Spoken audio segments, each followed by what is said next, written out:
Selamat sore semua. Malam atau sore? Malam. Masih terang tuh malam. Tepuk tangan untuk pemusik kita.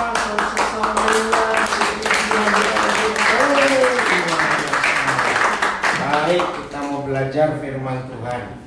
Tapi saya mau kenalkan dulu beberapa saudara yang datang khusus hari ini. Ya.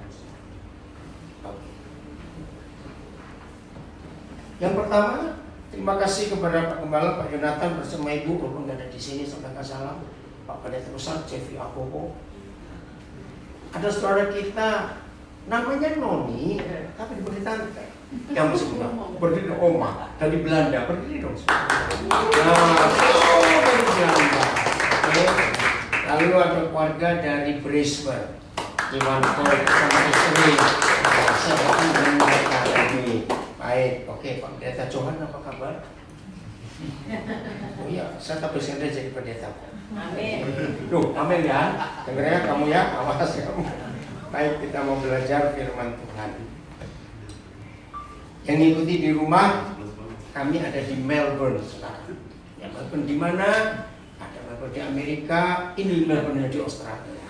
Baik, operator kita namanya James, saya baru kenal tadi. Ya. Nah, jadi yang di rumah kalau live streaming ada apa-apa, ngomong sama James. James, tolong ya.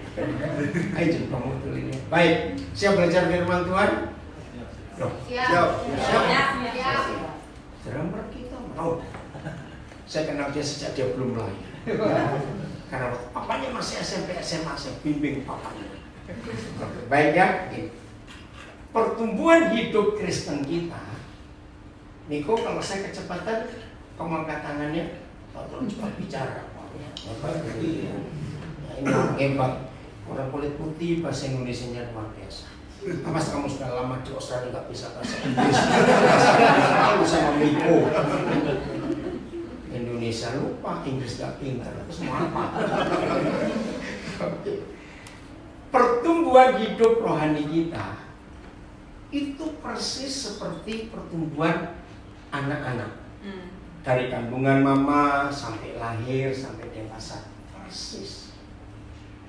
Maka itu kita harus memeriksa spiritual growth kita itu bagaimana. Saya beri contoh. Bagaimana perasaan papa mama kalau punya anak seumur 20 tahun? Mak, mobil-mobilan saya di mana, Mak? Coba, bangga enggak? Enggak. Sedih. Seumur 20 tanya mobil-mobilan. Betul? Nah, pertumbuhan hidup rohani kita seperti anak-anak. Waktu bayi, anak-anak memandang papa mamanya, khususnya mama, baby ya, itu seperti apa? Anak itu mikir mamanya seperti apa? Waktu masih baby, sebelum umur setahun misalnya gitu. Ayo saya tanya, sumber makanan atau tempat yang nyaman, apalagi maunya netek terus. Betul tidak? Nah, setelah umur 3 tahun, beda nggak cara anak itu mandang mama papanya? Nggak usah tanya, cepat jawab. Ya. Beda. Naik lagi, umur 10 tahun, beda lagi tidak?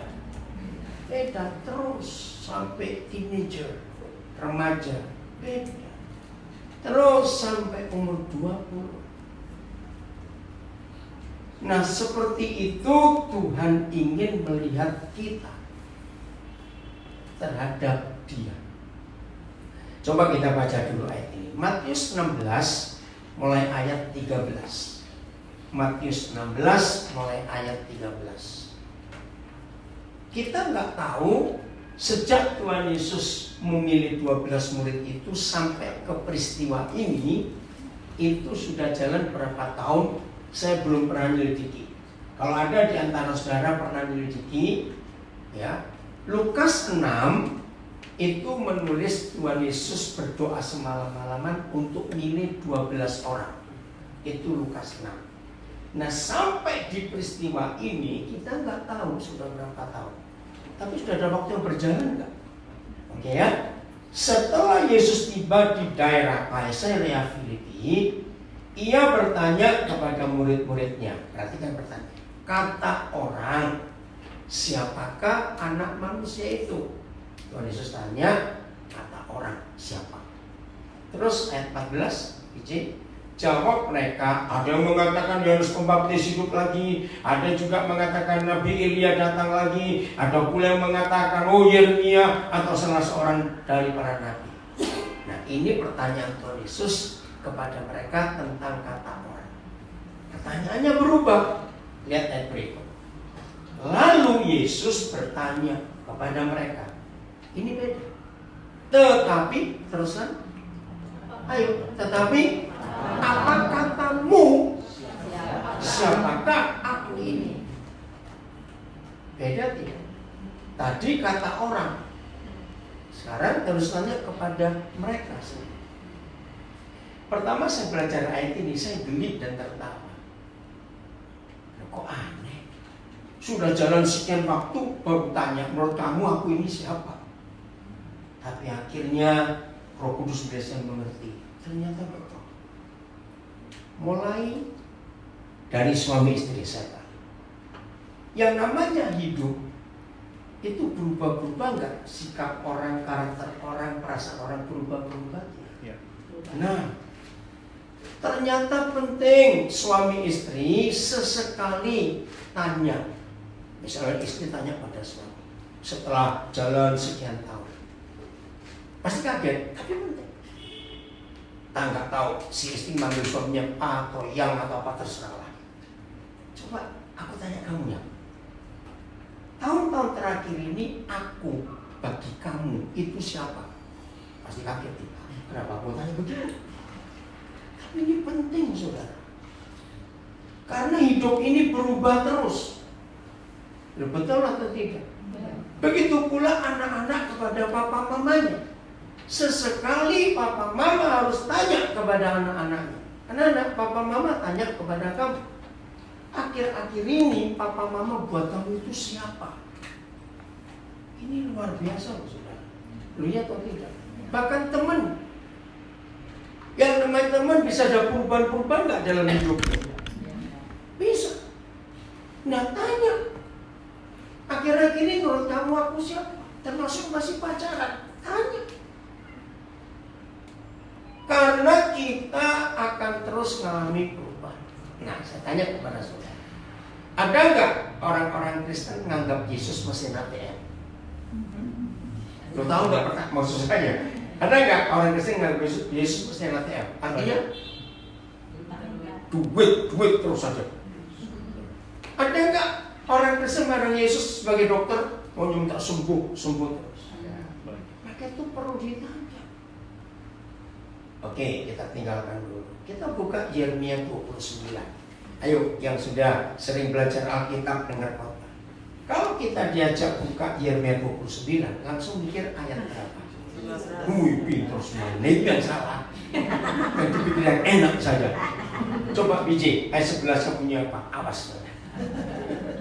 Oke, memang bagus ayat 11. Sebab aku ini mengetahui rancangan-rancangan apa yang ada padaku mengenai kamu. Demikianlah firman Yahweh, yaitu rancangan apa? Damai sejahtera dan bukan rancangan kecelakaan, untuk memberikan kepada kita semua hari depan yang penuh harapan. Memang luar biasa. Tapi kita nggak akan mengerti rancangan-rancangan Bapa di surga untuk hidup kita kalau nggak ada ayat 12. Kali ini lanjutannya, coba lihat ayat 12. Nah di sini kita melihat pertumbuhan kita pasti seperti anak kecil sampai dewasa. Dan apabila kamu berseru dan datang untuk berdoa kepadaku, maka aku akan mendengarkan kamu. Ayat 13. Apabila kamu mencari aku, kamu akan menemukan aku. Saudara perhatikan, bukan titik, bukan koma, tetapi titik koma. Nah ini cara belajar Alkitab, jangan dilewati tanda-tanda baca. Itu penting. Kenapa saya memperhatikan ini? Karena tadi Yesus berkata, langit bumi segede ini bisa lenyap, tapi satu titik dari Taurat ini nggak akan lenyap. Nah sejak itu kalau saya belajar Alkitab, saya perhatikan kenapa tadi nggak ada titik koma, ini ada titik koma. Ada 3 fase yang kita perlu baca. Fase pertama, coba kembali lagi ayat 12 di sini.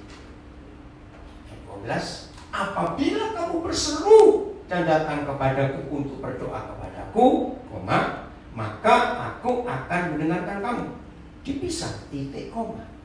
Ini fase pertama. Oke, pelan-pelan. Ini fase anak-anak.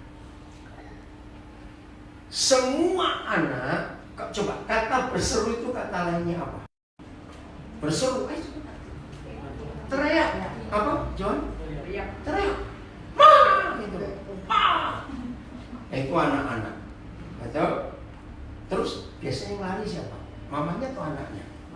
Mamanya. Maka itu ada janji, maka aku akan mendengarkan kamu. Kalau masih anak-anak. Lanjut ayat 13. Nah ini fase kedua. Apabila kamu mencari aku. Beda. Kenapa yang pertama berseru, berteriak. Tapi yang kedua ini mencari. Nah kembali pada anak. Kalau anak itu umur 10 tahun kurang lebih, bangun, Ma! Biasanya mamanya ngomong apa? Nggak mungkin mamanya datang ke tempat dia teriak. Belum mikir, iya atau tidak. Yang belum punya anak pun pasti tahu. Terus saya tanya, iya atau tidak? Iya. Jadi? Iya. Mencari? Ayo. Iya, mencari mama. Bukan mencari. Mamanya pasti bilang, Mama di dapur. Ngerti gak? Atau mama di mana?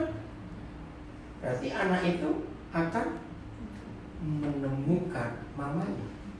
Jadi bukan mama yang datang kepada anak itu, beda, karena usianya sudah bertumbuh.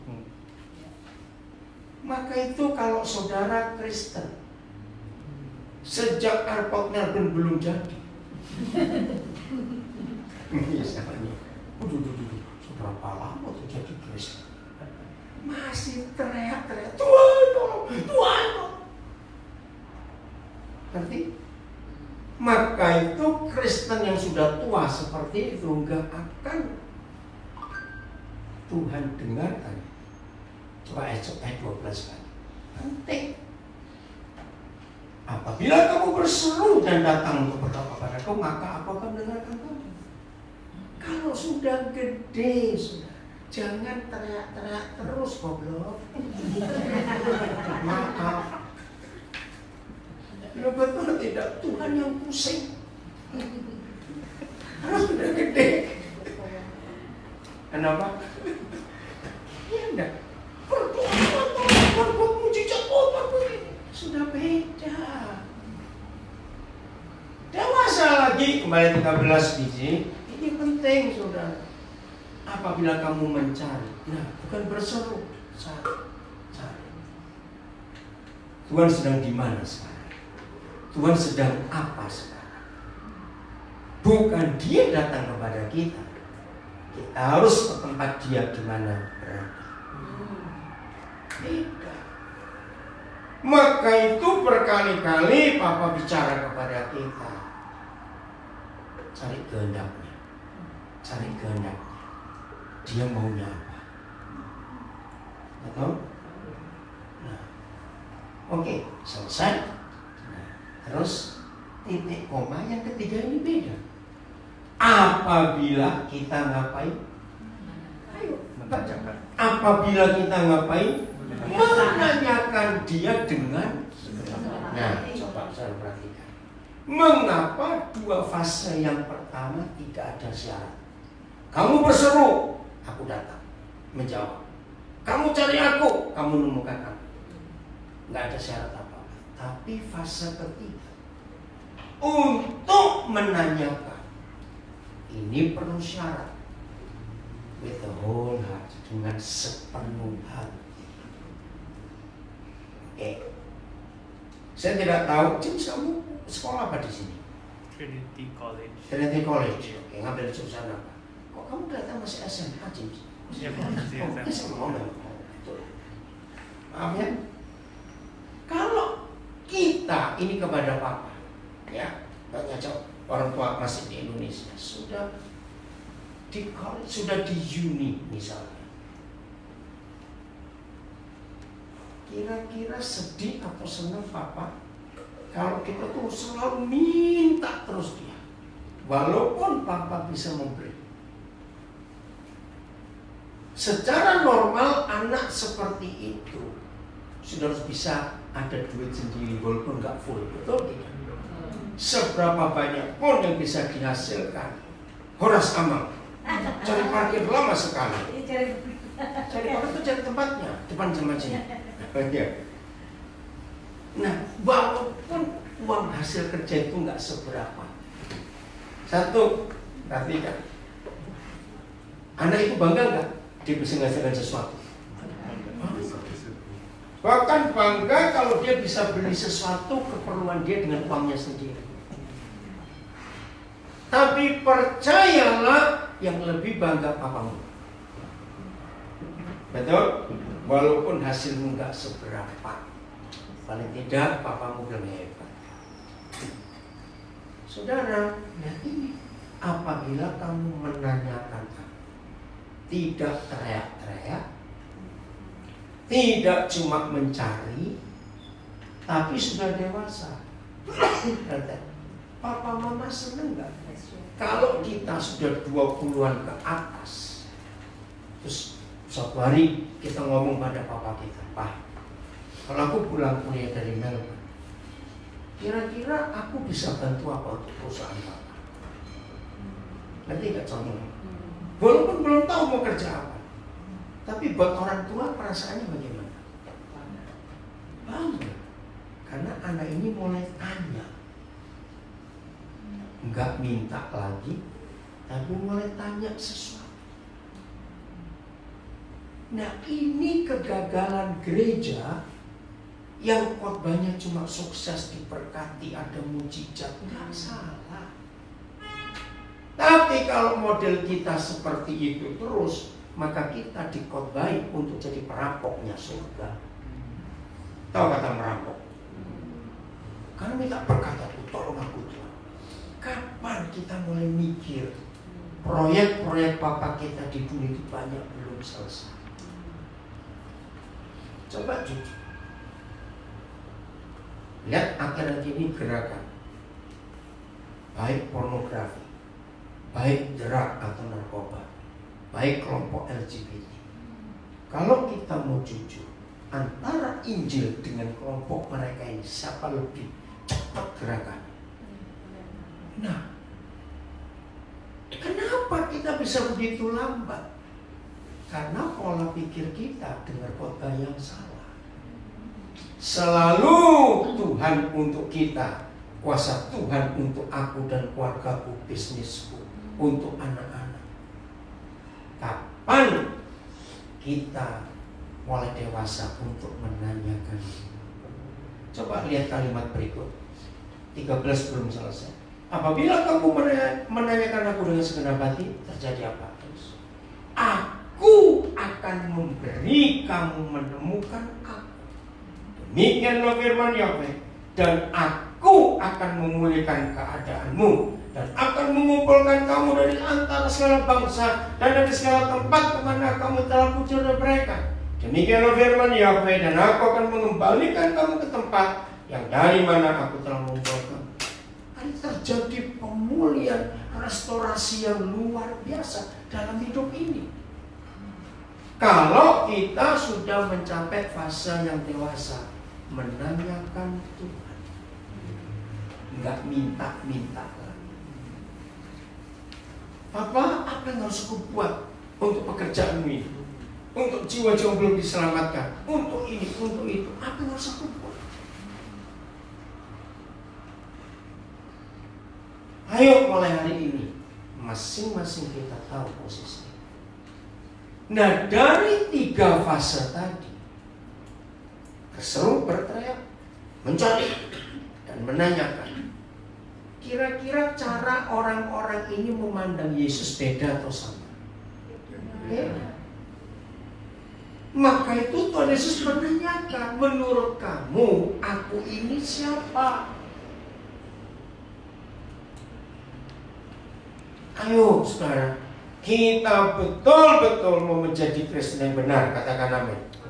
Yaitu untuk mengerti kehendak Bapa di surga atas hidup.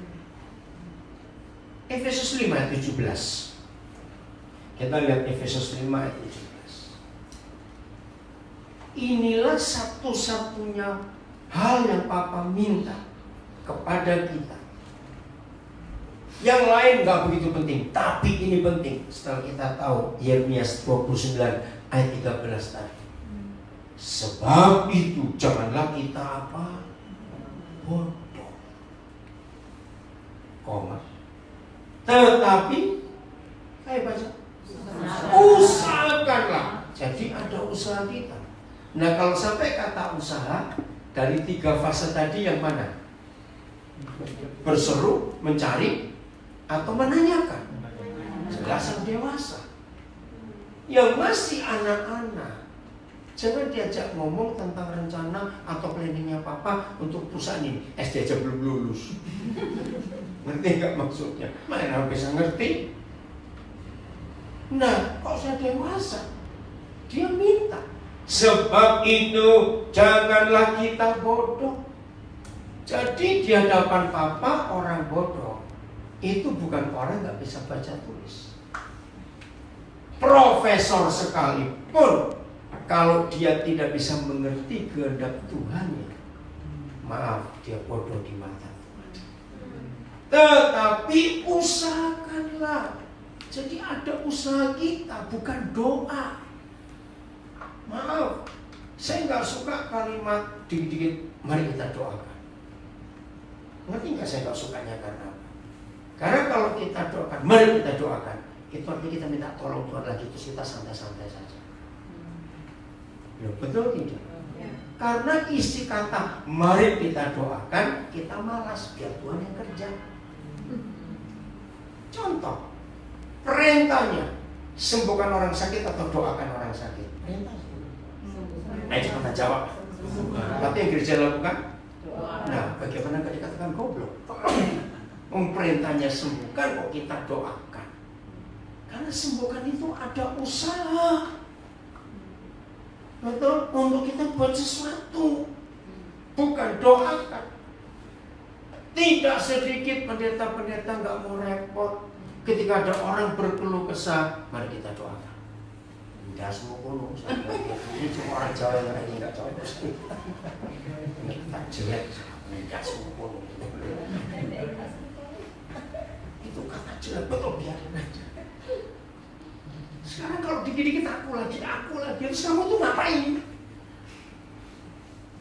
Contoh, ada anak-anak masih kecil nih, masih kecil. Pak, minta sepeda Pak. Ya karena gereja ngajarin kamu, ya berdoa. Pernah dengar gak kata seperti itu? Itu kan goblok. Akhirnya anak ini punya logika, oh di surga ada toko sepeda. Loh betul tidak? Itu kata yang salah. Terus gimana? Ajari anak kita, kamu nabung sampai sekian bulan, kita hitung kurangnya Papa tambah. Nah itu baru betul. Jangan berdoa, minta sepeda kok berdoa. Ada duitnya di sini. Contoh lagi, tidak sedikit pendeta dan orang Kristen itu menyakitkan betul. Ingat janda, fakir, miskin, anak yatim hanya kalau lagi makan. Ngerti nggak maksudnya? Apa? Nah itu, tidak makan hanya baru ingat mereka, Tuhan terima kasih, tolong para janda, anak yatim piatu, orang miskin menghadapi piring kosong, berkati mereka. Itu artinya orang yang doa goblok seperti itu di surga ada GoFood. Loh betul nggak? Loh siapa yang suruh ngasih makan orang-orang miskin dalam doa itu? Loh bukan dalam doa tadi itu loh. Tuhan kan kurang ajar. Mana di surga ada catering? Loh enggak, ini loh banyak yang salah. Karena masih anak-anak. Seharusnya yang betul, Bapak terima kasih kau berkati kami hari ini. ketemukan kami dengan orang yang lapar, kami akan kenyangkan mereka. Itu baru betul. Jadi nggak nyuruh Tuhan lagi goblok. Dan bertobat. Jadi kata doakan 100% salah. Kita harus bertindak. Contoh lagi. Doa Bapak kami. Ini bahasa Indonesia ya. Tapi Inggrisnya juga sama. Our daily bread. Ya. Kalau di Inggris kan, Indonesia kan our daily rice. Nasi makanan. Nah, doanya kan berikanlah kepada kami makanan kami yang secukupnya. Sama our daily yang harian. Percaya nggak? Papa tidak pernah memberi kita secukupnya. Loh, kata secukupnya itu artinya apa? Pas untuk hari ini. Tapi Papa tidak pernah menjawab untuk secukupnya. Betul? Dia pasti beri lebih. Ada yang nggak percaya? Lihat tubuhmu kenapa pun diberi lebih. Jangan tersinggung. Nah ini masalahnya karena kita belum dewasa, masih anak-anak. Semua anak-anak kan dapat apa-apa, bagi dong, ngomong. Nah begitu anak-anak, lu ya atau tidak cepat pura-pura aja ya. Ya sudah. Nah mengapa kita mintanya secukupnya, tapi Papa berinya lebih? Ini yang saya nangis tahun 70-an kok kursus saya pengertian ini. Daniel, di sekitarmu ada banyak orang nggak punya papa seperti aku. Nah, aku tahu mereka lapar, aku titip kamu secukupnya, lebihnya kasih mereka. Itu arti doa Bapak kami. Pagi. Ingat mana? Kok disimpan buat besok? Rusak. Jadi kecuali yang restorannya. Kemarin saya di Brisbane makan siang di satu restoran.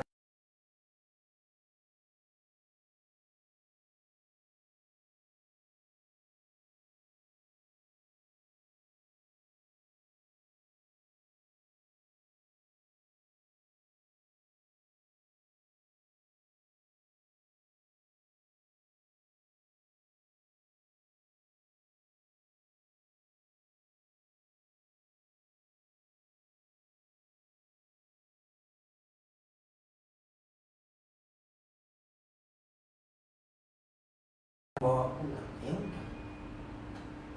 Hari ini di sekitar kita ada orang lapar, berkat surga jangan dimakan sendiri, awas. Setuju? Cari orang. Saya kenal Bobby Fabian toh, Bobby One Way ya. Tanya dia, saya nggak akan lupa. 16 Desember tahun 2018. Kami naik bis dari Frankfurt turun Munich, sampai Munich malam, hampir jam 9. Winter, hujan rintik-rintik. Nah lihat suami dengan istrinya Bobby, dan Pak cari yang hangat-hangat yuk, yang kuat.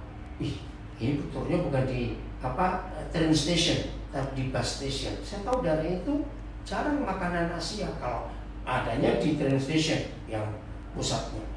Dia udah cari, akhirnya dapat Vietnam restoran. Senang. Nah waktu kami berangkat, sosok di Frankfurt itu baik hati, bawain kami makanan, tapi masakan Jerman, daging yang dingin apa semuanya. Nah ini perut karung, bagaimana bisa makan begitu? Begitu dilihat sudah, nggak bisa makan. Akhirnya begitu dapat restoran, saya bilang, oke, kamu pesan dulu, tapi akan cari bonus. Jam segini hujan, karena makan ini saya nggak mau buang. Suara ternyata karena hujan, jadi nggak ada homeless yang di pinggir jalan. Saya sudah capek mikir, force atau enggak ya? Aku harus katakan, maju lagi dikit, maju lagi dikit. Akhirnya ketemu, ada homeless lagi ember hujan, dia bertemu. Nah, ya saya bisa bahasa Jerman dikit-dikit. Saya tanya, dia lapar. Begitu saya buka makanan itu, matanya berbinar-binar. Saya bilang, oke, ikutan aku. Udah balik. Sudah dingin pesanan saya karena gak jauh. Kelihatannya, kok lama Pak? Iya karena jauh. Oh iya. Selesai makan, dia bilang, boleh gak kami lihat di mana? Ayo, dia bisa bawa jalan lagi ke tempat itu. Hah? Sejauh ini ya? Ternyata udah saya lagi pergi. Rupanya dia cari toilet. Tapi bekas tempat makanan ada. Begitu lihat-lihat, sudah habis. Di situ yang mikir sesuatu.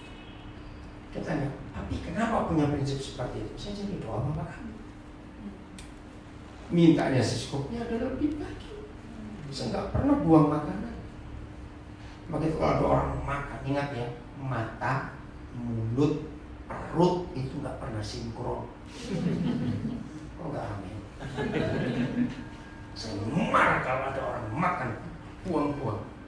Ya, saya ajarin di semua pesta. Kalau saya punya pesta mini stop. Jangan lihat dengan matamu makan ini enak. Ambil dikit, rasakan. Kalau kurang ambil lagi. Jangan buang-buang. Saya marah betul. Artinya karena banyak orang yang lapar. Nah ini perintah. Beri makan. Betul? Ingat mujizat 5.000 orang, 4.000 orang. Murid-muridnya pikir beri makan dapat uang dari mana? Kalau ada uang mau buka beri makanan di mana? Kalau sebagai ini masih ingat Yesus berkata, aku tidak mau tahu. Pokoknya kamu beri mereka makan. Itu perintah. Jadi banyak khotbah-khotbah yang salah. Perintah untuk kita kembalikan kepada yang memberi perintah. Lihat atau tidak? Kan goblok betul kita ini. Kembali lagi biji Efesus 5. Maka itu ada perintah. Usahakan supaya kita apa? Mengerti kehendak Allah. Maka itu dalam Yeremia 29 ayat 13 tadi, untuk bisa mengerti kehendak Allah harus menanyakan dengan sebenarnya tinggal asal-asal. Maka itu yang dua nggak pakai syarat, berseru, mencari, nggak ada syarat. Tapi begitu menanyakan harus serius, segenap hati. Baru dia jawab. Maka dia akan tunjukkan kemana kita melangkah. Pasti Papa akan pimpin kita. Nggak mungkin tidak. Asal motivasi kita benar dia dapat. Amin. Tadi sambil menunggu waktu, Bambang dengar saya telepon. Bang, tadi itu supir Grab di Surabaya. Ya. Jadi satu malam saya habis pelayanan, saya harus ke airport di Juanda di Surabaya. Nah, gembalanya ya wajar merasa bersalah kalau nggak ngantar. Saya bilang enggak, saya nggak mau. Saya harus tetap naik taksi atau Grab dalam gitu. Nggak bisa. Kalau gitu koper koden nggak bawa, nggak. Saya kasih nggak apa-apa. Saya bilang di Nabi masih banyak baju saya. Bawa aja kopernya. Udah kaget aja. Dan saya sudah manggil, namanya Ketut. Duduk depan ada tempat nggak? Masih ada tempat? Oh di atas sudah. Salah masuk. Bapak depan sini. Pak Mus nggak usah pindah. Pak Mus itu, Pak Mus apa? Pak Mus sini depan sini. Kayak papanya di depan depan sini aja. Jangan papanya dong. Pak Mus maju. Nggak boleh. Pak Mus. Enggak. Depan sini. Nggak boleh. Lihat, jadi kacau kalau gini. Saya sudah dulu kan. Maaf ya Pak. Ya apa-apa. Kita cuma sering telat. Dengar ya, ini. Nah, begitu saya masuk mobilnya, Roh Kudus ngomong kalimat pertama, bimbing dia untuk mengampuni ayah. Ya, saya nggak ngomong macam-macam. Sudah jalan, kamu siapa? Kedut, saya pendeta. Saya langsung kenalkan pendeta. Kedut, maaf ya kalau ini salah. Kenapa Pak? Ya tadi saya sebetulnya nggak lewat sini. Saya tuh nggak kenal daerah ini. Ya, daerah saya itu Surabaya Barat. Itu Surabaya Utara. Ya udah. Tapi Tuhan yang nolong. Saya bilang begitu. Loh, kenapa Tuhan Pak? Nah, Kedut, kalau salah Bapak minta maaf. Kenapa kamu dendam pada ayah? Dia stop. Jangan di sini sana. Kamu mikir-mikir, saya belum kaget. Kan lagi jalan. Dia kaget. Malam itu Tuhan jalan. Oke, kita antar dulu Bapak sampai ke bandara. Kita kan ngomong lanjut. Bapak minta nomor telepon. Saudara, Tuhan pulihkan hidupnya. Aduh, hancur Tuhan. Nah, tanggal 13 Februari kemarin, saya ke Surabaya. Saya sengaja panggil dia. Kamu jemput. Akhirnya dia mengasih Papa di Juanda. Papa ada pesawat ini. Itu saya dari Papua. Nah, saya nginep di hotel. Saya tahu itu ada kolam renangnya karena gereja undang saya ngurus. Ajak istrimu dan 3 anakmu. Karena saya belum pernah ketemu istrinya, belum pernah ketemu anak-anaknya. Mereka sekolah apa? Bolos. 1 hari ini saja. Ya, bolos. Saya nggak tahu kenapa harus berada. Nah, sudah jemput. Terus oke ya, kita main dulu sebelum ke hotel. Nah, di Surabaya belum lama ada Transmart, ada permainan anak-anak. Mampir saya ke sana. Saya belikan tiketnya untuk anak ini main bertiga. Nangis istrinya itu, karena mereka belum pernah ngajak anaknya. Sudah selesai, agak siang habis makan siang, saya langsung ajak ke hotel. Nah, sekarang kamu 3 mandi di kolam renang. Wih, itu anak-anak lihat kolam renang. Saudara, saya bahagiakan mereka. Maka itu sampai hari ini, mungkin saya satu-satunya pendeta sekelas saya begini. Saya nggak pernah ingin punya mobil pribadi. Saya nggak akan. Sampai kapanpun saya akan tetap naik public transport demi jiwa-jiwa itu. Ngerti nggak maksud saya? Saya nggak mau. Maka itu yang pantat mobilan bertobat. Tahu pantat mobil? Apa itu? Begitu ada ikan mobil baru, mau coba itu pantat mobil. Oh, baru tahu toh. Sudahlah, sesuka mobil apa saudara, catat. Mobil terakhir yang kita naiki pasti mobil jenazah. Amin. Masa mati naik budget? Lo betul tidak? Nggak usah bingung soal mobil, sudah. Betul? Nah, udah. Aduh, mereka senang. Tadi dia telepon saya, ada sesuatu masalah. Oke, saya telepon balik. Ngerti nggak? Kapan kita menanyakan kehendak Bapa? Berusahalah untuk kembali Efesus 5 tadi. Usahakanlah supaya kita mengerti kehendak Bapa di surga itu apa. Nah, di Alkitab hanya ada 1 catatan, 1 ayat. Apa itu kehendak Tuhan? Maka itu ketika banyak gereja mengajar mari saudara kita doa puasa untuk cari kehendak Tuhan. Saya itu marah. Kehendak Tuhan apa lagi yang kamu cari? Gitu saja yang bilang. Pakai puasa lagi. Suruh puasa 3 hari, belum ketemu 1 pun kehendak Tuhan. Terus ngapain? Ini coba baca 1 Timotius 2:4. Inilah satu-satunya ayat. Ya, saya ulangi, satu-satunya ayat ada di seluruh Alkitab. Apa itu kehendak Tuhan? 1 Timotius 2 ayat 4. Sudah jelas. Kalau kehendak Tuhan sudah jelas, ngapain pakai doa puasa, goblok? Aduh, saja kalian ini. Mau usah dipuasa. Yang apa? Baca yang menghendaki supaya semua orang diselamatkan. Siapa yang menghendaki? Tuhan. Ini satu-satunya ayat dalam seluruh Alkitab. Apa kehendak Tuhan? Supaya semua orang diapakan? Diselamatkan, bukan dikristenkan. Salah. Bapa di surga tidak mau semua orang jadi orang Kristen, malah kacau. Yang dia mau supaya semua orang diselamatkan untuk memperoleh pengenalan kepada siapa? Kepada who is the truth. I am the way. I am the truth and the life. Jadi siapa kebenaran? Yesus. Bukan dikristenkan. Apa itu diselamatkan?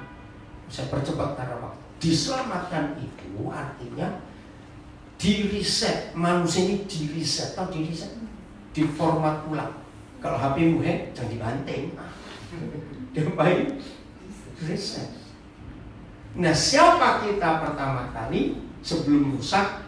Itu Kejadian 1:26. Serupa segambar dengan Tuhan. Sekarang kita segambar dengan setan. Loh, betul tidak? Loh, ngakulah kok enggak. Betul? Maka itu kita perlu di reset, dikembalikan ke format semula, supaya kita jadi serupa dan segambar dengan Tuhan, bukan dikristenkan. Nah, untuk diformat ulang itu diajar untuk mengenal kebenaran, bukan dibawa ke gereja. Jangan. Berapa banyak orang baru ke gereja selain mental karena ketemu ada maling di situ, ada bajingan di situ. Maaf lo, betul tidak? Maka itu lihat itu di Indonesia yang ketangkep banyak yang Kristen, saudara, koruptor itu gitu. Maka ini kehendaknya. Loh, tapi gini Pak, kami itu doa puasa cari kehendak Tuhan, kehendak apa? Kami ini mau pindah rumah. Mau pindah rumah, jangan ngerepotin surga. Saya bilang cari rumah besar yang murah. Kok nggak percaya? Lihat atau tidak? Nah, ini kalau di Indonesia rumah besar yang murah itu yang ada setannya. Loh, ketemu pasti murah. Nah, kalau saudara di Melbourne cari rumah nggak usah doa, cari dekat sekolahnya anak atau dekat televisi atau bus station. Kita coba pakai doa segala ngerepotin Tuhan. Amin. Betul? Lupa gitu, saudara. Ayo, kalau saudara sudah dengar ini jengkel nggak lihat gereja-gereja ini? Dikit-dikit Tuhan tolong, dikit-dikit Tuhan tolong. Dia sudah memberikan kita kuasa. Coba baca ini, Roma 16 ayat 20. Apa ya? Maka itu banyak gereja nggak suka dengar saya khotbah. Siapa tuh yang begini? Orang merasa dikepelin, apa memang salah mau diapain? Ya, semoga Tuhan sumber damai sejahtera, pakai kata semoga karena pakai bahasa manusia, segera akan menghancurkan siapa di bawah kaki. Iya, bukanmu lagi dong. Bukan kakinya Tuhan Yesus. Bagi yang pertama kali ayat ini berkait titik kasih karunia Yesus Tuhan kita menyertai kita semua. Berarti yang mengalahkan setan siapa? Nah. Jadi kalau Tuhan tolong usir setan itu, Tuhan yang pusing. Aku sudah beri kamu kuasa, betul? Usir sendiri. Aku lagi. Kapan gedenya? Nah itu anak-anak tuh, Tuhan tolong ma, itu teriak terus. Maka itu kita nggak pernah menikmati kebenaran yang sesungguhnya karena konsep kita yang salah. Lagi sekali, siapa yang injak setan? Nah ingat, cuma ada satu di antara dua. Kalau kita nggak nginjak setan, dia nginjak kita jatuh. Betul? Maka itu hal kedua juga sama. Kalau kita nggak ngusir setan, setan ngusir kita. Dan sudah terjadi di Kisah 16. Anak-anak imam sewa lagi. Betul? Aku mengusir kamu dengan nama Yesus yang diberitakan Paulus. Saya senang pakai ayat itu. Ternyata menurut Alkitab hanya ada satu cara untuk mengetahui Yesus cuma di mulut kita atau sudah di hati kita. Ayo pulang dari kebaktian ini, semua kita cari orang rasukan setan. Kenapa tertawa? Terus kita usir dalam nama Yesus. Tunggu siapa diusir siapa? Lo ngerti enggak? Lo ini jelas loh saudara. Ayo berani kita carilah kemana begitu. Ternyata setan-setan tahu Yesus ada di mana di hidup kita. Itu firman-Nya. Atau kira-kira ada banyak seperti itu yang diusir atau mengusir? Kalau kita lihat ayat ini, maaf saya berkata, maka itu saudara, ayo kita berubah mulai hari ini, amin. Gak apa-apa kamu jangan cuma itu tambah kecil nanti, amin. Ngerti? Iblis di mana sekarang? Di bawah kaki kita. Coba angkat sepatu, ada setan. Bukan di kepala. Kenapa aja? Mau pakai charger itu? Jelas ya? Jadi ini yang Yesus berikan kepada kita. Maka itu kembali ke Matius 16 tadi. Coba lihat ayat yang ke-15-nya. 15. Lalu Yesus bertanya kepada kita, tetapi apakah kamu? Siapakah aku ini? Ini perlu waktu untuk merenungkan. Siapa Yesus? Buat diri kita, bukan buat orang lain. Saya percaya masing-masing kita pasti punya jawaban yang berbeda-beda. Betul tidak? Tapi temukan. Coba baca lanjut ayat 16. Maka jawab Simon Petrus, engkau adalah Mesias, anak Tuhan yang hidup. Kaget Tuhan Yesus. Oke, terus ayat 17. Kata Yesus kepadanya, berbahagialah engkau Simon anak Yunus, sebab bukan manusia yang menyatakan itu kepadamu, melainkan Bapakku yang di surga. Nanti Tuhan Yesus amazed lah, surprise kepada Petrus. Sampai dia mau bukan manusia, kamu dapat itu langsung dari Bapakmu yang di surga. Tapi masalahnya sudah begitu hebat yang namanya Petrus. Terakhir dia normal. Maka itu kalau punya anak laki, cucu laki, jangan kasih nama Petrus. Asal terlanjur nggak apa-apa, jangan ganti nama mahal ke pengadilan. Betul, saya paling gak suka nama Petrus. Aduh, ini satu murid. Bayangkan, tidak ada murid yang lain kecuali Petrus yang melihat dan mengalami semua mujizat Yesus. Mertua sembuh, Petrus. Jalan di atas air, Petrus. Telinga malus dipotong, dia motong, Petrus. Jangan enggak, tapi bisa nyangka, saudara, bayangkan. Yang sudah bisa kenal Tuhan sehebat itu. Maka itu perlu kita selalu menanyakan ke diri sendiri. Contoh, waktu kita mengalami kesusahan berat, ini saya lagi nangani teman saya dari Cirebon, saya belum berhasil. Saya nggak tahu alasan apa. Anak mereka satu lagi, pintar saudara, musiknya hebat, saya tahu itu. Umur 19 tahun kena cancer, umur 21 tahun meninggal. Mudah-mudahan saya sudah agak lama gak kontak, karena saya bingung kontak. Sekarang suami istri mau cerai, sebab mereka saling menyalahkan. Mereka kecewa, mereka tuh aktif pelayanan, walaupun gak punya. Saya tahu betul. Sampai hari ini saya masih bergumul, Tuhan gimana saya cara ngomong. Nah, saya nggak bisa nasihati dia tahu firman. Ya itu pertanyaannya, why Lord, why? Anak cuma satu. Maka itu di sini kita harus belajar. Siapa aku menurut kamu? Kemarin pagi seorang teman baik saya baru umur 59. Saya sama-sama dari sekolah minggu, saya sama-sama pelayanan remaja, sama-sama. Dia hebat, menikah, sakitnya aneh. Dia pelayanan di Palu, Sulawesi Tengah, ya, untuk melayani gereja-gereja yang teraniaya, the persecution churches. Nah, rupanya dia kena TBC, kumpul orang-orang di pedalaman. Itu kira-kira Oktober lalu dia pulang, berobat. Nah, rupanya obatnya salah, terlalu keras. Livernya kena. Jumat yang lalu, dari seminggu hari ini ya, saya masih bicara dengan dia, tapi sebelum masuk Sabtu pagi dia koma. Racun sudah kemana-mana.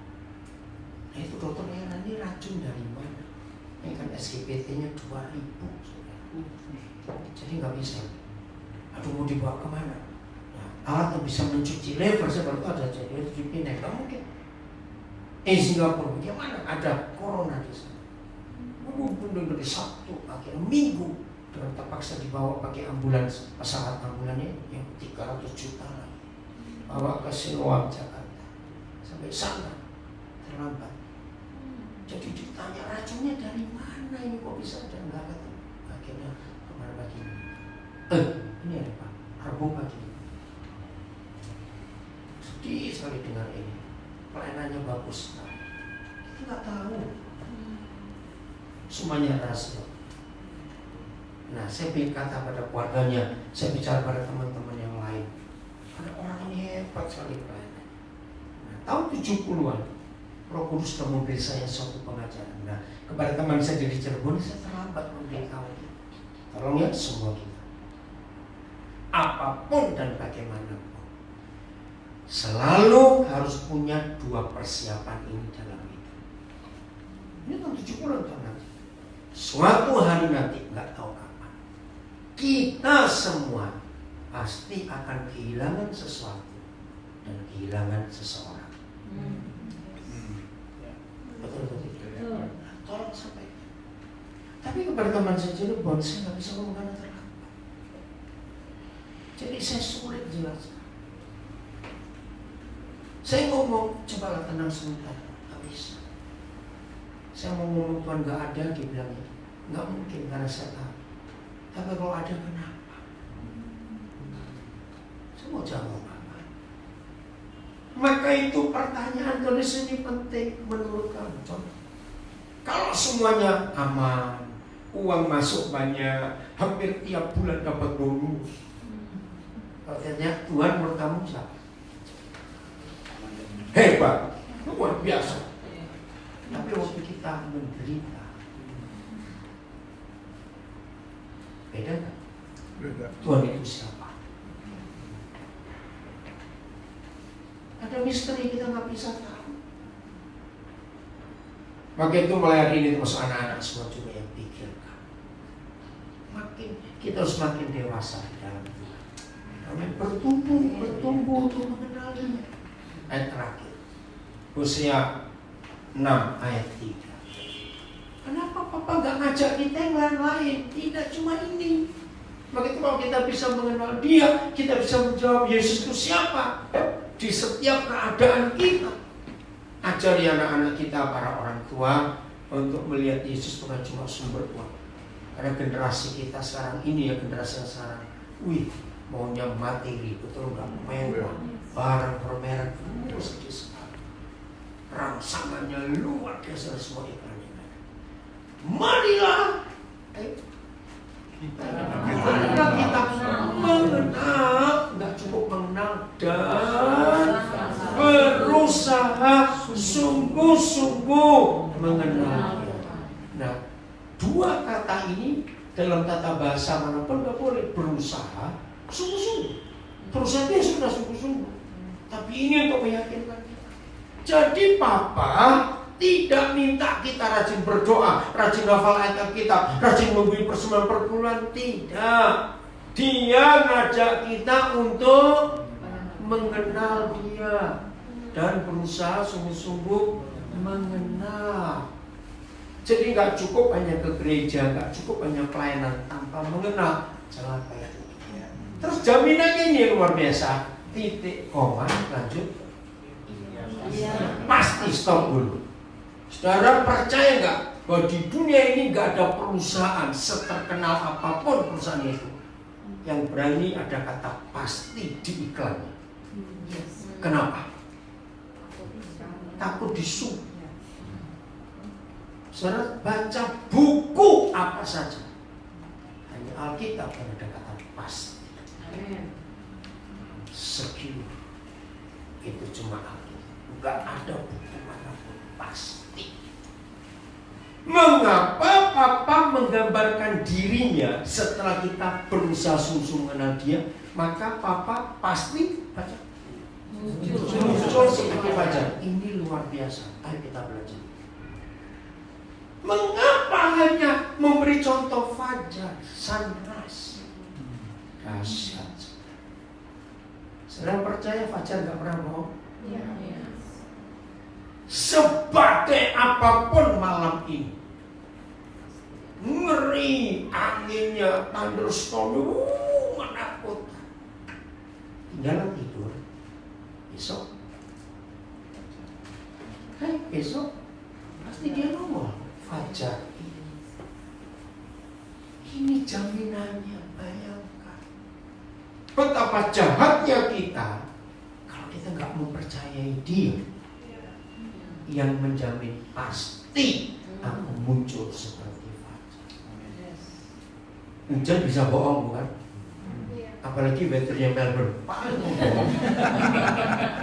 Kami dari Brisbane mana sih 30-an ya? 35. Hari ini Brisbane 35. Tadi begitu landing di Melbourne. Itu banyak dari 33 ke 15 di satu negara. Fajar nggak pernah bohong. Betul? Weather forecast bisa sama, tapi Fajar nggak pernah salah. Jadi kalau kita ditanya, menurut kamu aku ini siapa? Jawablah engkau itu Tuhan yang nggak pernah bohong. Amin. Ayo kita mengimani kebenaran ini dalam hidup kita. Amin. Senang jadi anak-anak Papa di surga. Periksa dirimu, masih teriak-teriak Tuhan, awas kamu begitu. Rambut sudah putih. Gak usah lihat orang lain. Masih kayak anak 5 tahun. Apalagi ngomong, jangan cuma ya cari di mana dia berada, tapi lebih bagus menanyakan dia dengan segenap hati. Amin. Percaya kalau kita hidup seperti ini, Tuhan dipermuliakan lewat kita semua. Tuhan senang melihat kita anak-anaknya tahu apa yang Bapa mau buat atas kita. Terpujilah Tuhan dan hidupi firman ini. Tuhan memberkati kita semuanya.